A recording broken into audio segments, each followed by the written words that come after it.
Hello my guys. അപ്പോൾ നമ്മളിന്ന് ഉണ്ടാക്കാൻ പോകുന്നത് ഒരു നാടൻ ബീഫ് വരട്ടിയാണ്. സിമ്പിളാണ്, എന്നാൽ വളരെ ടേസ്റ്റിയാണ്. അപ്പോൾ നമുക്ക് വീഡിയോയിലേക്ക് കടന്നാലോ. ഒരു കുക്കറിലേക്ക് ഞാൻ ആവശ്യത്തിന് ബീഫ് ഇടുന്നുണ്ട്. അതിലേക്ക് ഇഞ്ചി വെളുത്തുള്ളി പേസ്റ്റ് ചതക്കിയത് ഇടുന്നുണ്ട്.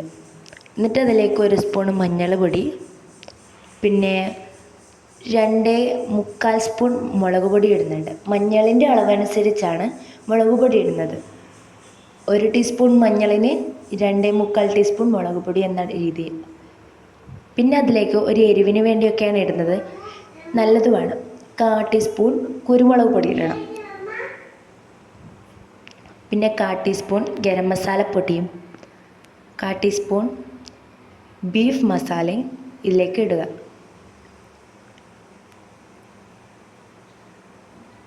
ഇനി നമുക്ക് കുറച്ച് മല്ലിപ്പൊടി കൂടി ഇടുന്നുണ്ട്. 1/4 ടീസ്പൂൺ തന്നെയാണ് അളവെടുക്കുന്നത്. ഇനി ഇതിലേക്ക് ആവശ്യമുള്ളത്ര ഉപ്പിടണം. ഞാനൊരു ടീസ്പൂണോളം ഉപ്പാണ് ഇട്ടത്. പിന്നെ അതിലേക്ക് നമ്മൾ കുറച്ച് 1 സ്പൂൺ വെളിച്ചെണ്ണ, നിങ്ങൾ ആ സ്പൂണിൻ്റെ അളവ് കണ്ടാൽ മനസ്സിലാവുമല്ലോ, കുറച്ച് വലിയ സ്പൂണാണ്.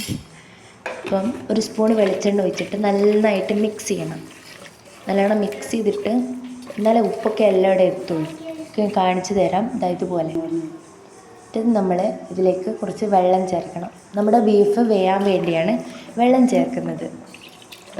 ആവശ്യത്തിന് വെള്ളവും ചേർത്തതിന് ശേഷം നമ്മൾ കുക്കർ പൂട്ടി വെക്കുക. എന്നിട്ട് ഇത് വേവാൻ വേണ്ടി അതിനനുസരിച്ചിട്ട് വിസിലടുപ്പിക്കുകയാണ്. അപ്പോൾ നമ്മുടെ ബീഫ് വരട്ടി ഇവിടെ റെഡി ആയിട്ടുണ്ട്. നല്ല തിക്കായിട്ട് വറ്റിച്ചെടുത്തിട്ടുണ്ട്. നല്ല അടിപൊളി ടേസ്റ്റാണ്. ഈ വയനാട്ടിലൊക്കെ ചെറുക്കമ്പലൊക്കെ പോകുമ്പോൾ നമ്മൾ കഴിക്കുന്ന പോലത്തെ രുചികരമാണ്. അപ്പോൾ ഇത്രയേ ഉള്ളൂ. എല്ലാവരും സബ്സ്ക്രൈബ് ചെയ്യുക. Bye bye.